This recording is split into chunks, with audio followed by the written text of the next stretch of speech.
বৃহত্তম দই কারখানা এবার হাওড়ায় বিশ্বের বৃহত্তম দই কারখানা আমুলের বৃহত্তম দই কারখানা নির্মাণে 600 কোটির বিনিয়োগ।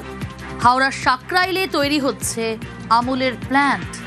13 জুন সাকরাইলে আমুলের প্ল্যান্টের ভূমি পুজো।